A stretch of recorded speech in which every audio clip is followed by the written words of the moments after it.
Good morning and welcome to part 2 of my budget model railways video on my Engage Inglenook layout. Now I've got a lot to talk about here. I'm going to talk about construction, give a track list and that sort of thing and explain some of the parameters, so worth staying with me. So any of you, and it's not many of you, but any of you that watched the last video on this where I showed where this is going to fit, which is in a motorcycle top box.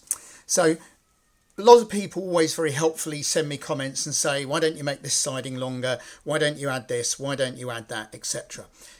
None of that is possible on this. This is designed to fit my motorcycle top box so that I can take it to Shunting, the Model Railway Club. Hi guys, great club.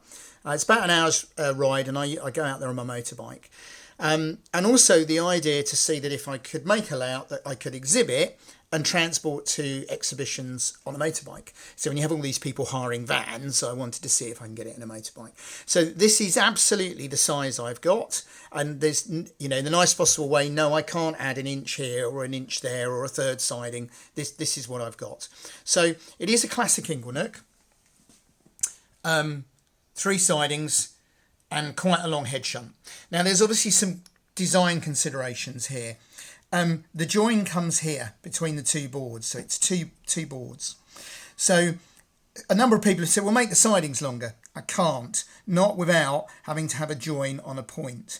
So equally, all those people, it tends to be Americans for some reason, who say, I've broken all the rules on Inglenook, it has to be this size and that size. No, it doesn't. The only parameters on Inglenook is that the head shunt can take enough wagons to make the sidings work. And in fact, I can get 10 or 11 short wagons on here and also use some of the longer ones that I have.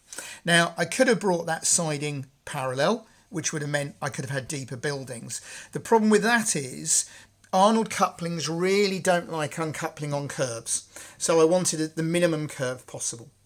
Now, the buildings here, what I've got is the Metcalfe Old Grimy Mill, which I had courtesy of Metcalfe, thank you very much, for another project. However, I've adapted this quite heavily. So this has had 2 stories hacked out of it. Obviously, I've got to neaten it all up. And this has been converted to a very low relief building. It's only 5mm deep.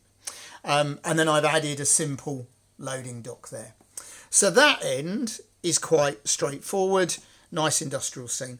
This one I'm a little less sure at the moment. Probably a raised station building going down onto a platform. I've got a half a footbridge left from another project with another raised section here with some buildings on. So I said I would explain a little bit. So this is on roofing felt. I have experimented with ballasting. It didn't work terribly well. Yes, it looks great, but I didn't find it very reliable. It's caused me some issues on my other layout. And as one of the ideas of this layout is to be able to say to people, would you like to have a go at shunting and Engage? Yes, you can really shunt and Engage using Arnold couplings. I wanted reliability. So that's why it's on ballast mat. Now the construction, if I just pull it apart a little bit, as I said, I would show a few people how it's been built. It's a bit of old shelf that actually came from my late mum's old house. It's quite robust. I wanted it to be robust, and some battening that I had lying around to make a frame. And then the back seam is a piece of old ply off the back of a bit of furniture we broke up. But ply is much better than hardboard, it's not going to warp. Now I'm using one of our controllers that will eventually just sit in the hole there, although it'll have to be screwed in because there isn't room for the knob to stick out, so it's going to have to be unscrewed and screwed in every time I want to use it, but it will be compact again. Now let's just realign these 2. I've faced it with hardboard there so I get a clean finish, and then I can run locos up and down it, and as you can see they run very smoothly. A long head shunt's quite handy actually on an Inglenook because it does enable you to do more if you've got more wagons. Now that's the excellent Peco pretend UK outline electric loco. Oh, there we go. Give the track a bit of a clean. Done by Gauge Master and Peco. Got mine cheap from Train Tracks. So it does mean that I can have a nice UK outline, and obviously I've got my own 3D printed diesel loco as well that I've got in BR green. and yellow that I can use on there. I'm probably not going to be able to put my hand on it quickly. Yes, I can. Oh, I'm dropping stuff all over the place at the moment. So that's that one. So that's going to look quite nice on here as well. And I'll have some cantanery. And the idea is a sort of, I think mostly used up north, but northern UK shunting layout. So there we go. Quite a lot going on, and quite unique in that it's going to fit into a motorcycle top box. And if you haven't seen that video, I know it hasn't had a lot of views because obviously it's not going to interest a lot of people, but it's worth having a look just to look at some of the design parameters that I'm using for this.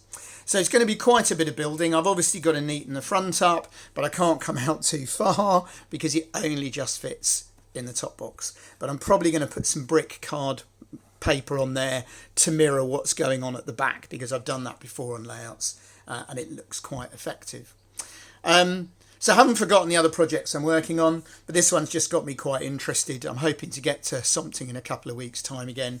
So it's going to be good to be able to take whatever I've built at that time. I've got to play around a bit with back scenes. So there we go. Worth looking at the previous video just to show you why it's the size and shape it is. But then it's going to be quite a nice standard little N-gauge Inglenook shunting layout, which will be quite fun and easy to store. Just demonstrates really all the advantages of N. So looking forward to comments as always, and hopefully do an update next week. Thanks for watching.